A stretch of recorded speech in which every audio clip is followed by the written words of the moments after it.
Hi everybody! Today I've got a fun project for you. This project actually is to make a pot holder. So for this project you're going to need cotton yarn, 100% cotton. You don't ever want to do anything like an oven mitt or a pot holder that's going to get really hot. You don't want to use any not natural fibers like acrylic because they can actually melt and burn you and stick to you and it's nasty, so don't do that. This is 100% cotton. This one in particular is Lily Sugar and Cream. You can get it at just about any craft store, and I used one whole ball of it. You might want to buy two if you're worried about running out, or if you want a bigger pot holder. It's pretty thick, so you're not actually going to get burnt by your pan. It's hand-sized, and it's got a little hangy tab. So if you've been following along with our How to Crochet series, this one you can make if you have gone through front loop and back loop back loop crochet and slip stitch. There's a couple other little things to sew it together, but I have every faith that you can do it. So today I'm not going to make another full-size one because that would take me hours. Using slip stitch only is a pretty slow process, so it'll take a while. But I'm going to make part of one so you can see the process. So I'm going to take my yarn, make a slip knot. This is a size H crochet hook. You can use whatever size is appropriate for the yarn you get. And I'm going to make just a starting chain. Now your starting chain needs to be a multiple of 5 stitches plus one more. So I said multiples of 5. You actually need to do multiples of, so you have to do it in multiples of 10 stitches plus 1. So I'm going to do 21. 1, 2, 3, 4, 5, 6, 7, 8, 9, 10, 11, 12, 13, 14, 15, 16, 17, 18, 19, 20, 21. Now we're going to work in the round, so instead of turning, I'm going to take my chain, I'm going to make sure it's really straight. I'm going to come around, and now I'm going to work into this first stitch. Now for this first loop, I'm just going to go through the back loops of all of them, just one side of that chain, and it doesn't really matter which side. I'm just getting us started here. So I'm going to just slip stitch around to get our loop started, and then I'll start working in pattern.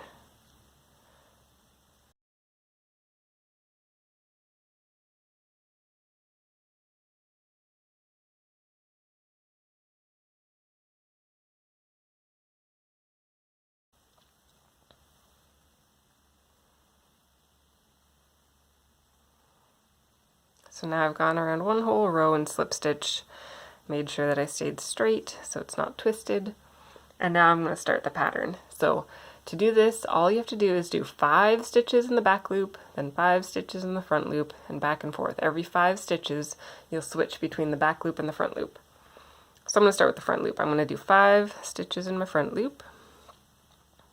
Again, these are slip stitches, not single crochets, so I pull through the loop and through the loop on my hook.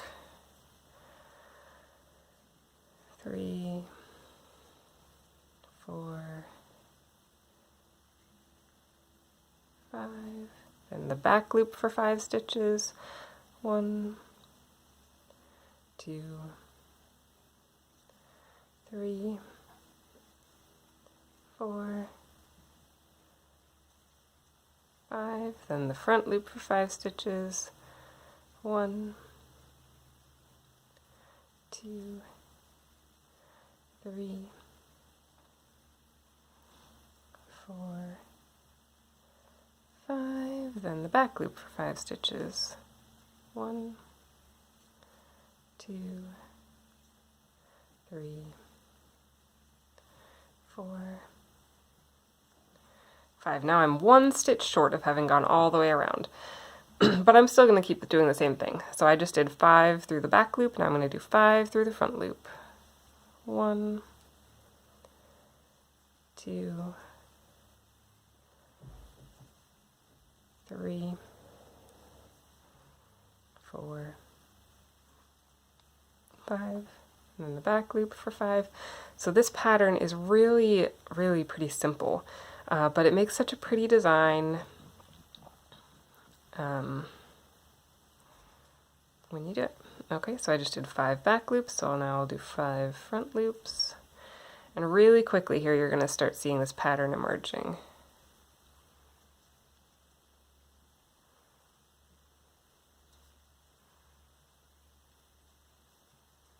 And 5 back loops.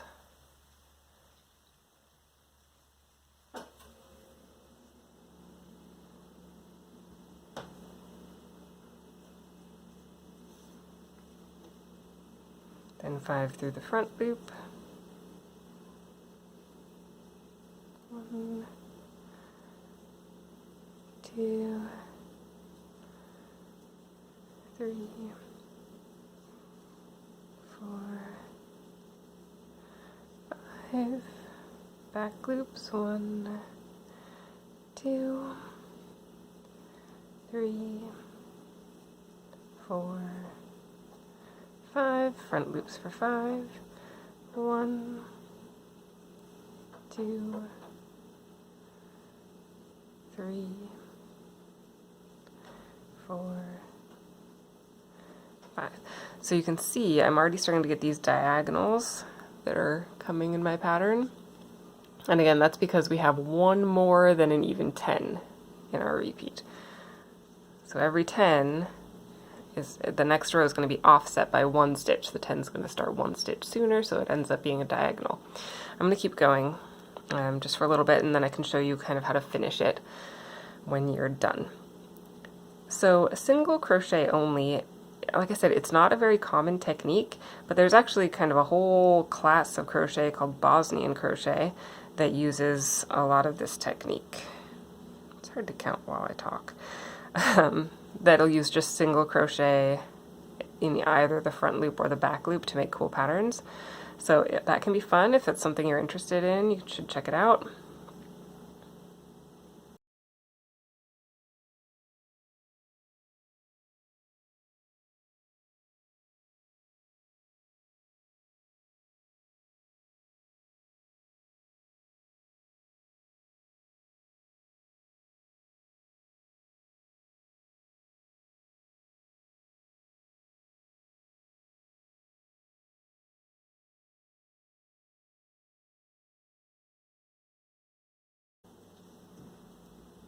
Okay, let's pretend that now I've got a whole pot holder. I'm really happy with the size.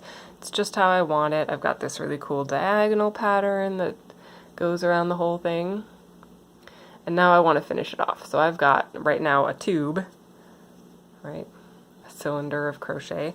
So what I need to do is I need to close it up and I need to add a hang tab. A pull tab. Well, you don't have to, but I like to hang my pot holders in my kitchen, so I added a hang tab to mine. And I will show you how to do the same thing to yours. So, first things first, we're going to close it up. So, now, to close it up, we're just going to kind of squeeze it together. So, when I do my next single crochet, or my next slip stitch, I'm going to go through this first stitch, and I'm going to go through the stitch right behind.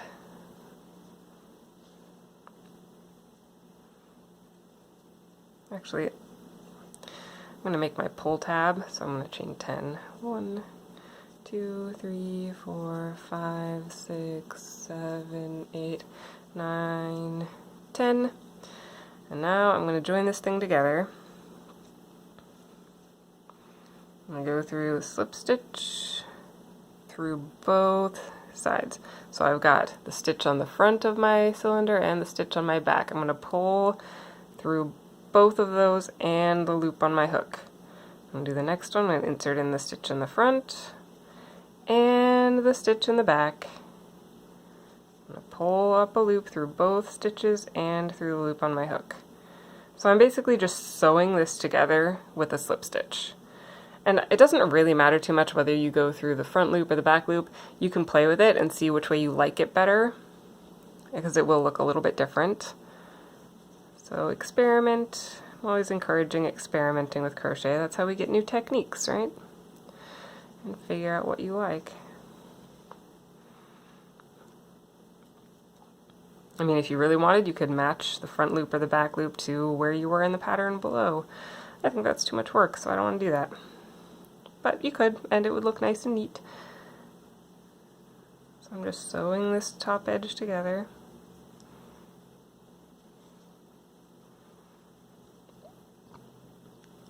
Now if I didn't want to slip stitch this together, I could literally just sew this together with yarn and a yarn needle, and that would absolutely work equally well. But I'm choosing to slip stitch it because I've already got the yarn out, it's already attached. It leaves a nice slip stitch edge.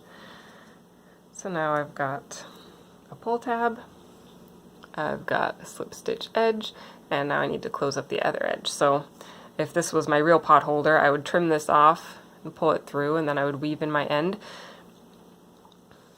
and then I would turn to the other side. And the only tricky part is to make sure that you get it even, because you don't want to sew this side like this, right? And then it would not be flat. So just make sure that it's nice and flat and even, and then start doing the same thing. So you would get a new piece of yarn, you would go through the stitch on the front and the stitch on the back, pull up a loop and pull through on your hook. Stitch in the front, stitch in the back, and we're just single crocheting it together. You can hide this starting end inside your project, and then you don't even have to weave in the end. Stitch in the front. It's a little weird by the knot, you gotta find a spot to go through. And pull through. Stitch in the front, stitch in the back, pull through. So we're just slip stitching across.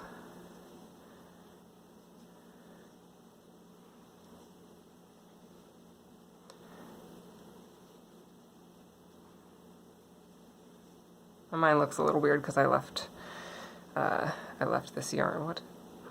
I left this, that just got caught and looped up big, but that would not happen if I was being more careful.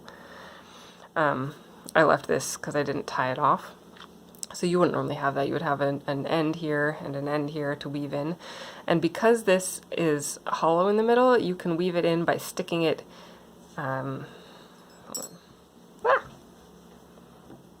going to show you with this little end. Let me get my yarn needle.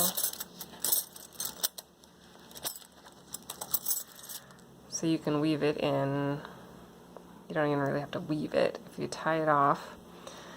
I usually weave it through a few stitches first, but then you can open this up and just stick your yarn needle through, kind of pull it out somewhere on the back side, and then pull this through. And then when you trim this off, that yarn tail is just stuck in the middle, so you don't have to like weave it in really carefully because we've got kind of like a bag in the middle that can hold it. So that's pretty cool.